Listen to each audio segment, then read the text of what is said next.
Good morning बच्चों। देखिए हमारा चौथा अभ्यास गुणनखंड गुणज एवं उनके गुण चल रहा था, जिसमें कल हमने आपको विगत वर्षों में इस अभ्यास से नवोदय की प्रवेश परीक्षा में आए प्रश्नों को हल कराया था और शेष बचे प्रश्नों को आज हम हल कराएंगे। तो बिना देर के चलते हैं अपने टॉपिक पर। देखिए एक सवाल है, निम्न में कौन सी अभाज्य संख्या है?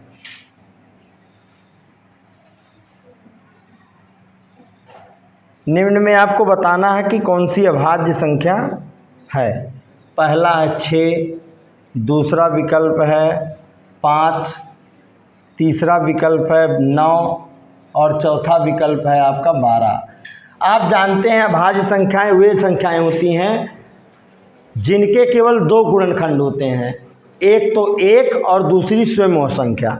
जबकि जानते हैं 3 के दो गुणनखंड 2 3 6 2 और 3 भी होंगे, एक के अलावा भी हो गए ये गुणनखंड, 1 और 6 के अलावा। 9 के 3 3 3 9 3 भी इसका गुणनखंड होगा, जबकि 1 और 9 तो होगा ही, इसलिए भी अभाज्य नहीं है। 12 3 चौक 12, इसके भी एक दो मतलब अन्य गुणनखंड भी होंगे। 5 हमको एक संख्या ऐसी दिखती है जो केवल 1 और 5 से विभाजित होगी, अर्थात इसके केवल दो गुणनखंड 1 और 5 होंगे। तो हमने बताया था अभाज्य संख्या की परिभाषा में आपको ऐसी संख्या जिसके केवल दो गुणनखंड हो, जो केवल दो संख्याओं से पूरी विभाजित होती हो, वो संख्या अभाज्य संख्या कहलाती है। तो इस तरह से इसमें आपका दूसरा विकल्प सही है। हमारा अगला सवाल है,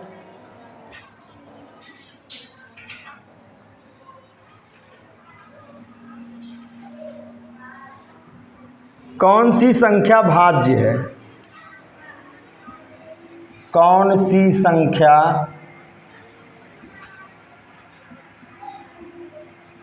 भाज्य है?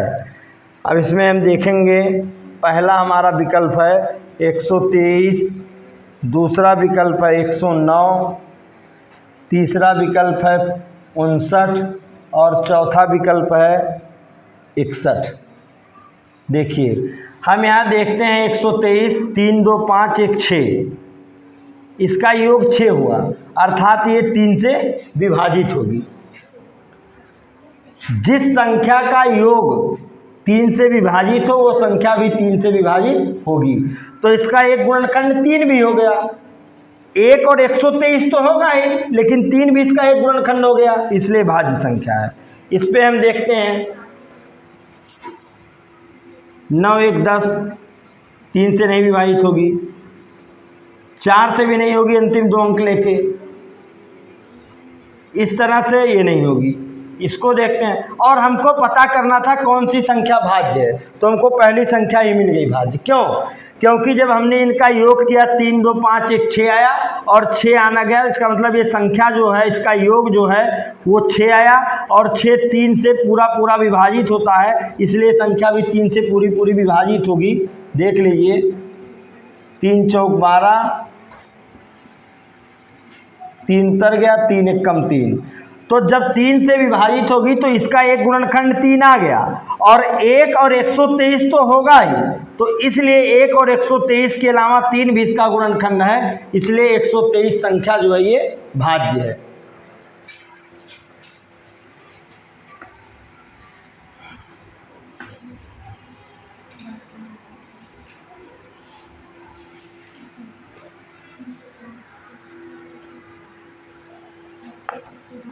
फिर चलते हैं अगले सवाल पर।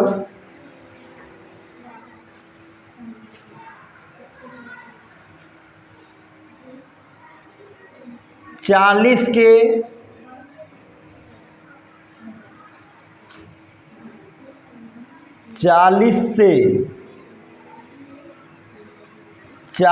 से छोटे 5 के गुणजों की संख्या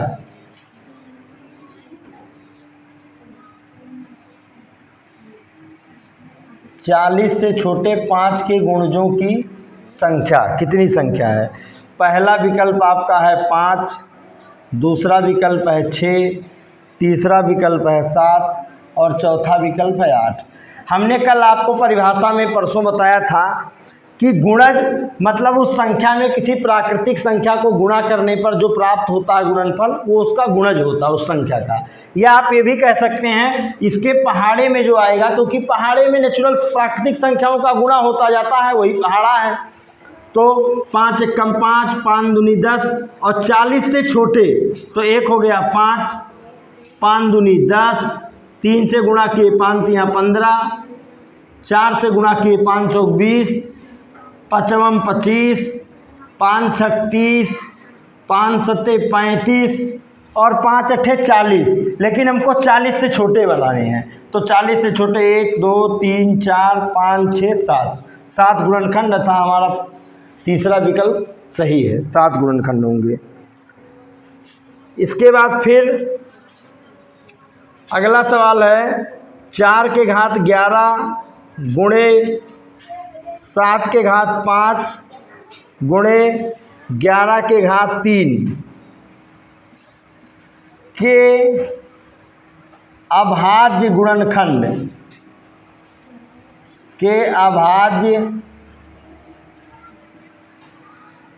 गुणनखंड कुल कितने हैं, मतलब इसके कुल कितने अभाज्य गुणनखंड हैं।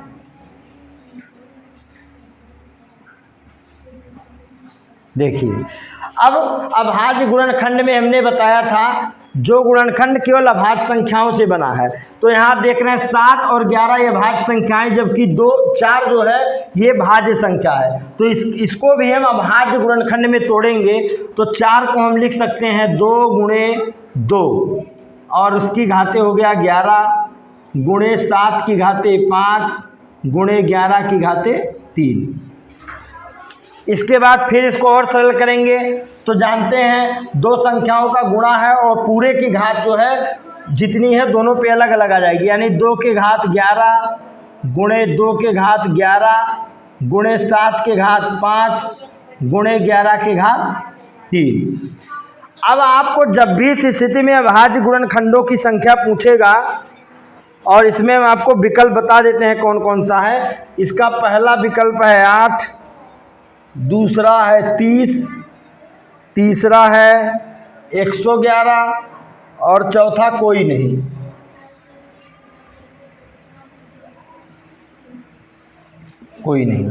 तो आप कुल मिला के इसमें देखते हैं कि जब इस तरह के सवाल आएंगे आपके सामने तो आप देखेंगे कि अब हमने इसको अभाज्य गुणनखंडों में तोड़ दिया। देखिए 2 भी अभाज्य संख्या है, 7 भी अभाज्य संख्या है, 11 भी अभाज्य संख्या थी। यहाँ पे हमने क्यों नहीं कैलकुलेट किया, क्योंकि 4 भाज्य संख्या है जबकि हमको निकालना अभाज्य गुणनखंड।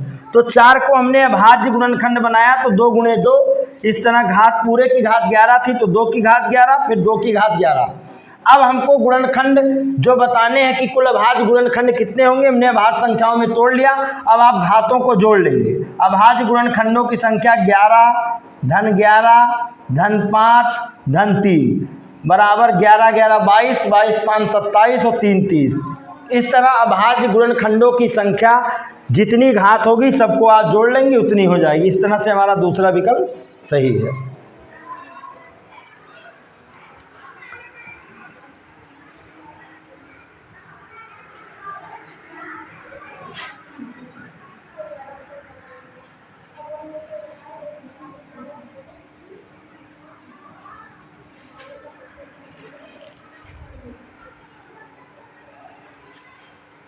फिर देता है अगला सवाल हमारा है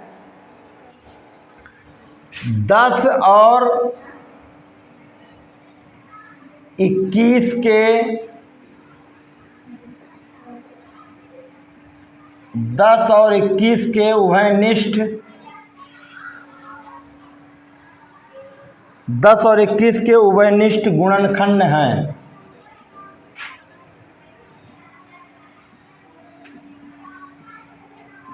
कौन कौन से? पहला विकल्प आपका है 1, दूसरा 2, तीसरा 3 और चौथा विकल्प आपका है 7।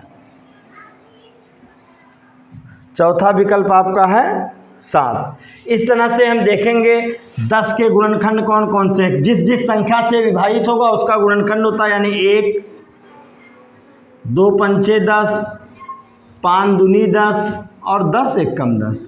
21 का देखते हैं, 1 और 21 तो होगा ही, हर संख्या का एक और स्वयं गुणनखंड होती है। 1, 3 सते 21, 7 त्रिक 21 और 21 एकम 21। इस तरह हम देखते हैं कि दोनों का सर्वनिष्ठ मतलब उभयनिष्ठ गुणनखंड क्या होगा। केवल जो है इसका उभयनिष्ठ गुणनखंड हमको क्या मिलता है, 10 और 21 देखिए 1, तो उभयनिष्ठ गुणनखंड क्या होगा 1। इस तरह से हमारा पहला विकल्प सही है। अगर 1 के अलावा और कुछ मिलता, मान लीजिए 5 भी मिल जाता तो 1 और 5 तो 2 गुणनखंड होते, 3 मिल जाता तो 3 गुणनखंड होते। तो इस तरह से आप सवालों को हल करेंगे।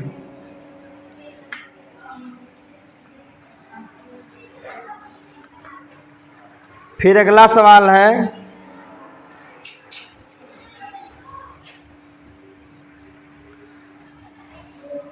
316 का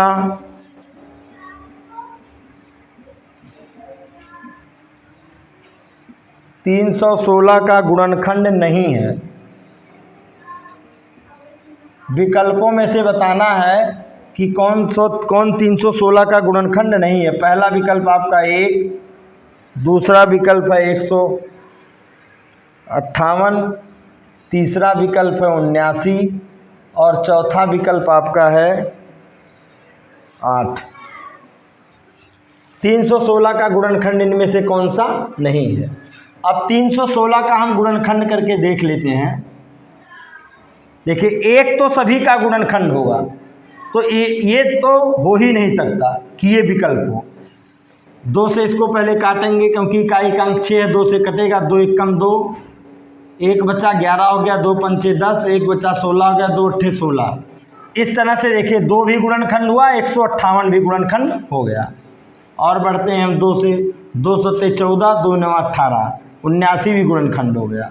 फिर बढ़ते हैं, अब देखिए अब ये जो है 2 से नहीं कटेगा, 9 7 16, 3 से भी नहीं कटेगा, 4 से भी नहीं कटेगा, 5 से भी नहीं कटेगा।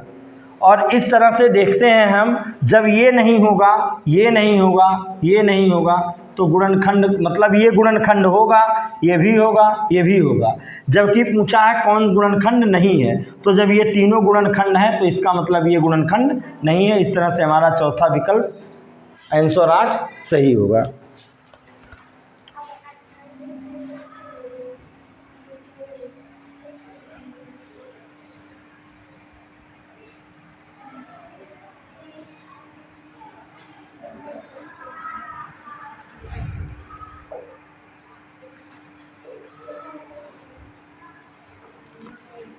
अगला प्रश्न है 1 से 17 के बीच की 1 से 17 के बीच की सभी अभाज्य संख्याओं से विभक्त है। सभी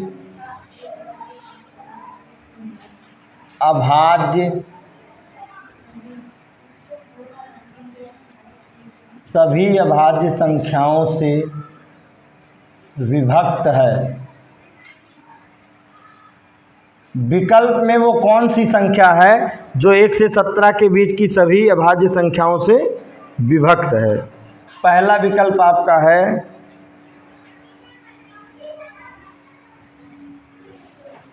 दूसरा विकल्प है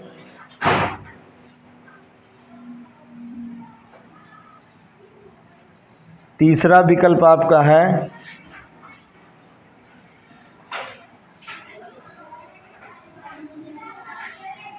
और चौथा विकल्प है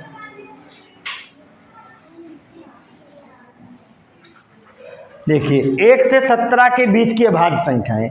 1 से 17 के बीच की अभाज्य संख्याएं कौन कौन सी हैं? 2, 3, 5, 7, 11, 13। ये 1 से 17 के बीच की अभाज्य संख्याएं हैं। अब हमको चेक करना है कि इनके बीच की जो अभाज्य संख्याएं हैं इनसे कौन सा विभक्त होगा। अब देखिए, पहला नंबर तो ये जान लीजिए कि 5 से ये विभक्त नहीं होगा, क्योंकि 5 से विभाज्यता का नियम आप जानते हैं, या तो इकाई का अंक 5 होगा और या तो इकाई का अंक 0 होगा। तो ये 5 से विभक्त नहीं होगा, ये हो ही नहीं सकता, क्योंकि सभी से विभक्त होना चाहिए, तो ये हो नहीं सकता। इसके बाद हम 3 वाला नियम चेक कर लेते हैं।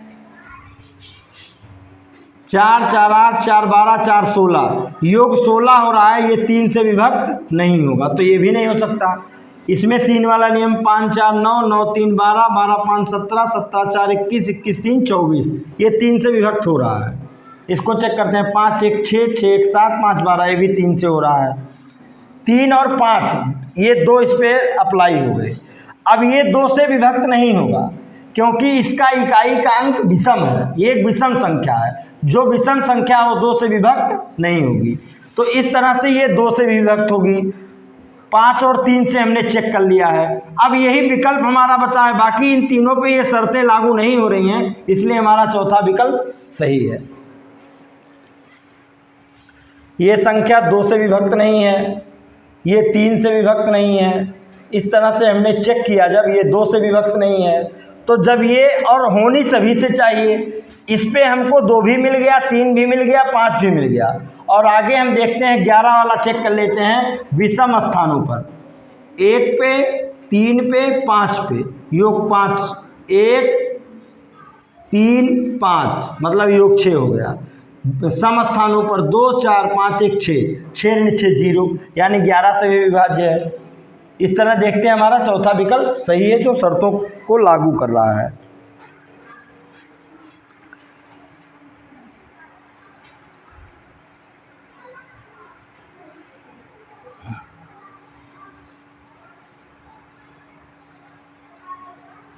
एक सवाल हमारा है,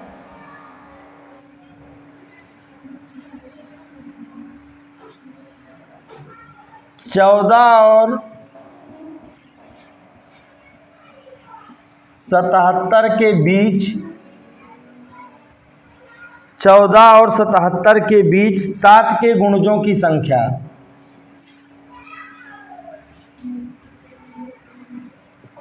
7 के गुणजों की संख्या, 7 के गुणज जो 14 और 77 के बीच हो, 14 से अधिक और 77 से कम।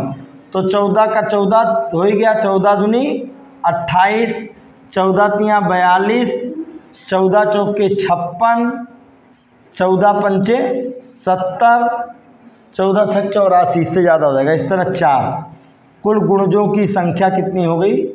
4। एक और सवाल हमारा है, 9 तथा 7 दोनों का एक उभयनिष्ठ गुणज संख्या a है। यह संख्या 1200 और 1300 के बीच में है, तो बताइए संख्या a क्या है?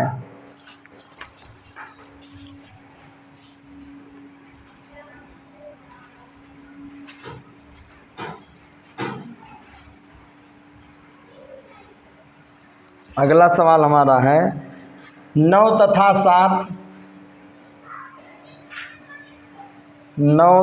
7 दोनों का एक उभयनिष्ठ गुणज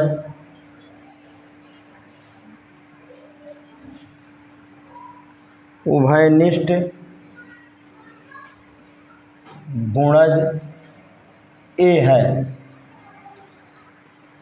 वह संख्या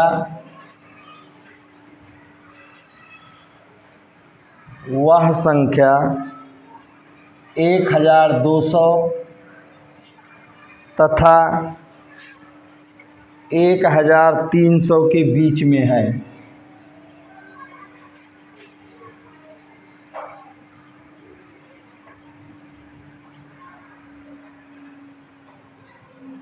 वह संख्या क्या है? वह संख्या है, आपको बताना है। पहला विकल्प हो गया 1197, दूसरा विकल्प हो गया 1260, तीसरा विकल्प हो गया 1206, और चौथा विकल्प हो गया 1266। देखिए 9 और 7 दोनों का उभयनिष्ठ गुणज है, तो इन दोनों से वो संख्या विभाजित होगी। जो भी संख्या इसमें होगी, जो संख्या होगी वो 9 और 7 से विभाजित होगी। अब देखिए, और संख्या होनी क्या चाहिए, 1200 और 1300 के बीच में होनी चाहिए, जबकि 1200 से छोटी है तो ये हो ही नहीं सकती है। इन्हीं तीनों संख्याओं में होगा तो हम चेक करते हैं कौन सी संख्या 9 से विभाजित है। 9 का नियम 6 2 8 1 9 योग 9 विभाजित है, 6 2 8 1 9 ये भी विभाजित है, 6 6 12 12 2 14 1 15 ये विभाजित नहीं है। अर्थात इन्हीं दोनों में आपका एक विकल्प होना चाहिए। अब 7 का नियम हम चेक कर लेते हैं कि 7 से कौन विभाजित है। 7 का नियम हमने बताया था, इकाई में आप 2 का गुणा करेंगे और उसके बाद जो बचता है शेष में से घटा देंगे। तो 1260 लिया हमने, इकाई में आप यानी कि 0 में 2 का गुणा किए, 0 आया, इसमें से 0 घटा लिए, आपका हो गया 126। फिर इकाई का अंक लिए हम, इसमें 2 का गुणा किए, 6 दूनी 12, इसमें से 12 घटा लिए, 0 आ गया। इस तरह ये संख्या 7 से भी विभाजित है और यही आपका सही उत्तर है। इसको चेक कर लेते हैं, 7 से विभाजित नहीं होगी। इकाई के अंक में 2 का गुणा करते हैं, 6 दूनी 12, उसको छोड़कर घटा देते हैं, 10 में से 2 गए 8, 1 में से 1 गए 0 1। फिर इकाई का अंक लेते हैं, उसमें से 2 का गुणा करते हैं, तो 8 दूनी 16, शेष से बचा लेते हैं। इस तरह ये घटेगा नहीं। इस तरह से हमारा दूसरा विकल्प 1260 सही है। यदि दोनों का एक उभयनिष्ठ गुणज है तो जो संख्या होगी वो दोनों से विभाजित होगी, और हमने विभाज्यता के नियम से चेक कर लिया, ये तो हो ही नहीं सकती क्योंकि 1200 और 1300 के बीच में है, ये उनसे छोटी संख्या है 1200 से। ये चेक किया, ये 9 से विभाजित नहीं होती। इन दोनों में दोनों 9 से विभाजित होती हैं। जब हमने 7 से विभाज्यता का नियम चेक किया तो उस शर्तों पे खरी उतरी। इस तरह से हमारा विकल्प 1260 अर्थात दूसरा विकल्प सही है। इसके बाद फिर लगभग हमने आपको इसके सभी प्रश्न जो विगत वर्षों में नवोदय की प्रवेश परीक्षा में आए हैं, हमने आपको हल करा दिया है। और अगर इससे संबंधित कोई भी आपकी पूछताछ होती है, आपको कोई प्रश्न में कुछ दिक्कत होती है, तो आप उस कमेंट बॉक्स में लिखकर डाल सकते हैं। बाकी शेष प्रश्नों को मतलब अगले अध्याय को हम अपने अगले वीडियो में हल कराएंगे। और आप प्रतिदिन मेरा YouTube चैनल जो आप लोगों के लिए पूरी तरह से निःशुल्क है, जो गरीब परिवार से बच्चे आते हैं, जो पैसे के अभाव में उनका शिक्षण कार्य छूट ना जाए, इस उद्देश्य को ध्यान में रखकर मैंने अपना चैनल हिंदी मीडियम एग्ज़ाम गुरुजी को आप लोगों के लिए निःशुल्क उपलब्ध कराया है। आप प्रतिदिन मेरा वीडियो देखते रहिए। निश्चित तौर से अगर आप पूरी लगन से, कर्तव्य निष्ठा और दृढ़ इच्छा शक्ति के साथ वीडियो देखते हैं तो निश्चित तौर से आप लोगों का सिलेक्शन नवोदय विद्यालय में होगा। आप लोगों को बहुत बहुत शुभकामनाएं, बहुत बहुत धन्यवाद।